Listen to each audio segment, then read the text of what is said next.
Hi, I'm going to be posting my reflective questions and answers to the Learning Teaching Interaction, and my name is Rachel. The first question that I want to go over is on week 1. As you read about the history of outreach family life education, in what capacity do you see yourself getting involved with strengthening marriages and families through FLE? I've always been, I've always loved volunteering in different crisis shelters, from homeless and battered women's shelters. Many of these women simply have not been taught the skills to give themselves and their children the best advantage to improve their lives. I also have thought about bringing FLE to women's prisons. According to a study by the International Center for Prison Studies, about 213,000 women who were incarcerated in 2013. Many of these women will be released into society and will have the same underlying problems that they came in with. So I think FLE within prisons would be really helpful for women who have children or women who are married, so that when they get back into society, they'll be better equipped to handle different situations with their families. The second question in week 1 was, FLE programs must be grounded in the best current scholarship if they're to enjoy credibility. Unfortunately, there are too many family life resources available in communities with questionable scientific foundations. Why is it critical that you draw upon literature with a strong theoretical or research-based foundation when teaching FLE? I think that this question is an ongoing answer to my first response.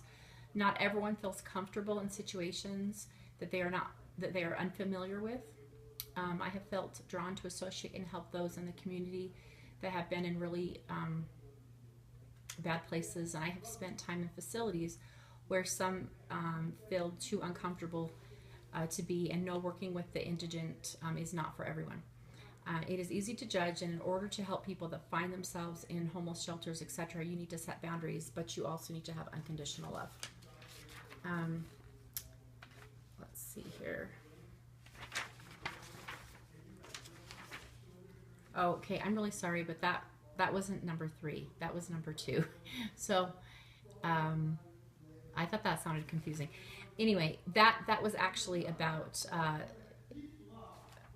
okay, I'm going to read the question, but I'm not going to read the answer again. As mentioned in the text, there's a tremendous need for scholarly family life education to be taken to the masses, especially groups or audiences that are at greatest risk for experiencing family and societal problems. What specific strengths, abilities, and expertise do you have that would enable you to play a role in taking family life education? So sorry, that's what I was trying to talk about. I have always been drawn to places that most people are not drawn to and do fairly well in those situations, and so that's what that was all about. Now, number 3, it would not be appropriate to teach an FLE workshop unless there was a good scientific research to back up what you are teaching. Anyone can have an opinion, but we are trying to educate the public with tried and true theories and developments. And also, it really puts BYU Idaho or anyone or any college in a bad situation if things aren't credible. So like the things we're teaching at our workshops and things like that, in my case, they need to be credible. The 5 issues that need attention are professionalism, program rigor, program effectiveness, marketing, and reaching the neediest audiences. Okay. All right, I'm trying to watch the time because I don't want to go too long, but I'm going to go to week 3. So as you read this chapter on marketing, what thoughts or insights did you have about marketing family life education? Okay.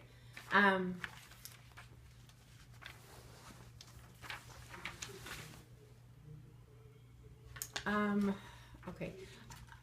I am between the collaborator and the eclectic approach. I like the idea of the collaborator approach because it falls somewhere between the expert and facilitator approaches. Many families have knowledge and some expertise. I like the way the educator has an agenda and a curriculum, but the materials are fitted around the needs of the participants involved. It's like the participants and educator and working together, but things won't get out too off topic because there is a facilitator with an agenda that can be tweaked to most effectively teach the learners what they need to know. And the eclectic, in theory, sounds good, but it would use all the elements of all the approaches were applicable. Okay. And then number 2, as you have probably already noticed, the emphasis on assessing and understanding the specific needs of the target audience is a theme that comes up and over in the Duncan and Goddard, in the text by Duncan and Goddard. Why is this an important aspect of marketing? I believe the role of the family is the main place where one should be taught correct ways of living. Though many other people individually and collectively can help the family, the best place to learn correct principles and true happiness will and should be in the family. It should be a loving, safe haven from the world, and families need to understand just how important they are. FLE can teach without a strong family values. The community and even the world will not have a good foundation and will crumble. So, I mean, the bottom line is we need to have strong families, and we need to teach families how to be strong. And that's obviously why our society is faltering so much in this day and age, is families just don't have good foundations. And so that's kind of why I'm really interested in going into this major, and eventually hopefully a master's in this type of major as well, so that I can help families to do that. I think I will do one more. Okay. An important part of family life education is helping to motivate those who you work with. What is needed to motivate people, and what role do you play in the motivation process? Asking the right questions that help learners think. For an example of this would be, do you want your family's outcomes to be left to chance? So I think asking questions to families to help them think about things. I mean, when you ask that question, do you want to leave your family to chance? Most people would say no. And so a compassionate and understanding facilitator is very important in reaching people. We have the responsibility to motivate learners to take personal responsibility for their lives and their actions, and we can suffer from others' misdeeds, but we must use the power that we do have to help them. So I'm going to wrap that up, and I hope that that went better than I thought it did. It's probably hard to understand exactly when I read the question, and the answer gets confusing, but anyway, hopefully it went okay, and thank you.